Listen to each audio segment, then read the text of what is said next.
Agreed. Okay, we are now in the 70s and we're going in a completely different direction. Classic rock, stadium rock, baby. Yeah. Classic hard rock for the masses, stadium rock. American bands here. Through Two and of the through. standard bearers, yeah. We'll do them in the order of years. So the first one, Josh, you want to run through what both of them are, and then we'll start a review with the first one. Yep, we're talking about Kiss Destroyer from Hmm. March 15th, 1976, and Hmm. then Van Halen 2. We talked about Van Halen and Van Halen 1984, Hmm. those two albums, but this is the second, their follow up to their debut Right. album, Hmm. and And we did do Kiss Alive too, so we've covered Kiss before as well. that's right. And Van Halen 2 is from 1979. Yep. And so I'll give a little bit of a where's Kiss at in their career element here because we'll start Hmm. with them. So Alive, which I just talked about, actually covered material on all the albums preceding this one. So there were no tracks on this on Alive 1. They would do Alive 2 later that would cover this one. I think like Love Gun followed this and stuff like that. Okay. So this is Kiss basically Kiss broke to the mainstream with Alive, right? And then this was their attempt to become even bigger and cross over to the widest amount possible Okay. of people, right? So this was their follow up album to Alive? Is that what you're saying? Yes. So Okay. before that, they did. I'm doing this off the top of my head. I'll pull up my notes but Kiss started with their self-titled album, Kiss. One thing to mention too is the earlier Kiss albums are way rawer and grittier than this album. This Yeah. one's very produced. Those albums are notoriously underproduced. So Kiss sounds like almost a completely different band on those Okay. albums than this one. And some people will say that is like the classic Kiss sound, right? Like this grittier thing. I know there's some people that can't even imagine Kiss being like a grittier band because Right. of the shine, but they absolutely are, and I'm very familiar with those albums, and they sound a lot different. But yeah, leading up to this, they did three studio albums. They did Kiss, the debut album from '74. Tracks that people would probably know from that one are Strutter, Deuce, Black Diamond, Nothing to Lose, right? Those are Man, the that's a big good ones. album. Yeah. Yeah, that's got. There's others too, but that's the big Firehouse is on that one, I Oh yeah. believe. The second album has the big ones for that one are Parasite is on that one, Hotter Than Hell, um, Got to Choose, and then a song that I think every sludge band on Earth has covered, Going Blind, is on that one as well. So those are the four big ones from that. And then Dressed to Kill. Hotter Than Hell also might be my favorite Kiss album, just for reference. Wow. Okay. And then we've got Dressed to Kill, which might be my favorite Kiss cover. It's them in like the three-piece suits, which always makes me laugh. In that era. And probably the big tracks on that one are Rock and Roll All Night, obviously, Come On and Love Me, and She are Okay. probably the big ones. Room Service is a pretty big one too. So that's kind of what they did before that. So Alive was basically all of those tracks together. Okay. A mix of both of those live with a little bit of sweetening, I'd Hmm. say, would be how that was described. And then, yeah, so those albums came out in '74, '74, and '75 together. And then Alive comes out in '75 as well. And then this comes out in '76. Believe it or not, Rock and Roll All Over comes out in '76, Love Gun in '77, Alive 2 in '77. Each member of the group releases an album in 1978, and then they released Dynasty, the Disco Kiss in '79. Wow. So they are a prolifically recording and touring band during the Yeah. sport. So they are a working man's band. Leading up to this, in terms of what's going on, it's still the original group. So you've got Gene Simmons on bass and singing. You've got Ace Frehley on lead guitar. He does not sing any on this album. You've got Peter Criss on drums. He sings Beth on this one. Hmm. And then you've got Paul Stanley on guitar and as one of the lead singers as well. Yep. He and Gene Simmons pretty much split the main tracks Yeah. on this one. Yep. So that's who the band is. This, as I mentioned before, is sort of their grab for mainstream stuff. So by design, it is it is kind of a mix of lots of different things, I would say. Um, they kind of knew this was supposed to be their breakthrough. It does sell a ton of albums. They bring in Bob Erzin. Excuse me, Bob, I mispronounced, Ezrin, Bob Ezrin, right? Famous producer. And he asked them kind of to just experiment with different sounds. So they say yes and try a little bit of everything on this album. Okay. And yeah, and this was also the first time that the comic book version of Kiss was ever formally displayed. It's the cover for this album, and then they kind of ride with sort of that comic book version of them for quite a long time. So, yeah, it's a little bit of overlap going into what's going on there. Do you mean, but when you mean comic book version, do you mean like the The cartoon version of Kiss. Okay. Because leading up to that, it's pictures of them. Okay, right? I got So, it. I see what you're saying. yeah. So, like, you know, Kiss is just them on the debut, right? Is just their faces, right? Yep. As a picture. Dressed to Kill is them with a picture of them just in suits. Hotter Than Hell is, I don't even know how you describe that. It looks like, I don't even know what style of like album that is. And then Alive is campy, but it's like a picture of them in like a studio with like smoke blowing behind them. So see. this is like them in cartoon version, and that's kind of, you know, Love Gun would have that, and then they had the Kiss cartoon, and just, and they, for the rest of the 70s, right, they kind of have that Got it. cartoonish vibe. Yeah, so there you go. So and the illustrated merch versions of them. Yeah. well, and the merch. Yep. You know, in the merch, it's all the and the posters, right? It's all, including our one of our highly feminist professors in college, who mentioned that the first album she ever bought was Destroyer by Kiss, which I thought was one of the funniest things ever. But yes, she that's one of her favorite albums. So yes, she had that on the wall. But anyway, I've talked a lot. What'd you think of this one, Josh? It's a lot of things. It is. I was actually surprised by that, because there's a lot of variety on this. I had forgotten that Stanley and Gene Simmons split singing. I hadn't heard this album before, but you know, No, Stanley. Paul Stanley. Oh, Paul Stanley. I thought I said he was doing Spider-Man, I think. So yeah.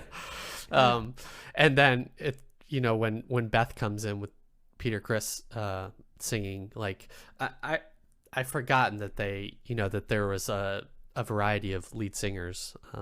Even Ace in the sings on band. songs like "Shock Me" later. So yeah. So that's interesting. I think this album does sound, you know, based on that bio you gave, it does sound like a grab for more kind of mainstream success. When you describe those earlier albums, those kind of like appealed to me more than when I heard this. I don't know, it's hard to describe, but you can tell that they're going for like a wide appeal and like easy to digest lyrics and sounds on this. You know, they're still Kiss, you know, they're going for the big arena rock sound is here. It's very polished. They have the big anthems like Detroit Rock City and you know, ending it with Rock and Roll Party. I think they still have those good like guitar licks and sing along anthems. They have you know, they always have like on an album, on the track like Gods of Thunder, they have, you know, what would become like metal-esque sounds to them, and themes like, you know, writing about Thor. And we saw that later on with bands like Metallica and Megadeth and even somebody like Dio. You know, they're always thinking about gods and magic and things like that. They have like a rock opera quality to them, especially on a song like Great Expectations. You know, kind of shades of Queen as well on some of these. You know, obviously with their makeup and their costumes, there is like a theatrical nature to them. And I appreciated too their kind of, you know, their reach for the ballad on a song like Beth, which I don't know on Spotify, but Amazon, that's the most popular song on this album. That's horrifying. Yeah, I don't know what's going on. It's not my favorite song on this album, uh, but I appreciated the attempt. I don't know. This is, like you said, in my mind now, and this band, I think we mentioned this on Kiss Alive, but they are a hugely influential band to This many album later acts. shows why, because yeah. they create like 5 tropes of music to come, like on this album alone, right? Like the power ballad, Yes, is on this. The speaking interlude on like a thing like Detroit Rock City and stuff. Yeah. Yep. Like a stadium rock band randomly bringing in like orchestra parts Yes. is on this one, right? Like Or like kids singing. kids sing. Yeah, they randomly do sludge metal out of Yeah. nowhere. Like they'd already done it, like Going Blind, but like God of Thunder is this ridiculously sludgy song that could have like literally does get covered later by like every sludge rock band ever, right? Like I know the Melvins do Going Blind, but like so many of those sludge rock bands cover God of Thunder because it's just this heavy song, right? That's there, there's so many things that later became parts of it. So you just get the feeling that like everybody who ended up starting a band in the 80s and early 90s, like even ones that you would never connect, right? Like Right. Kurt Cobain and stuff. Like it's just so funny to hear all these people, the ones with credibility and with less credibility, popular or not, are like, oh yeah, we listened to Kiss when we were growing up. Yep. And people are just completely baffled by that because I think for an entire genre or entire generation of people, right? They think of like 80s Kiss and like whatever they were at the time and forget sort of like that when Kiss was doing it, like people just weren't doing it, right? And like the cliche is like them. They did it.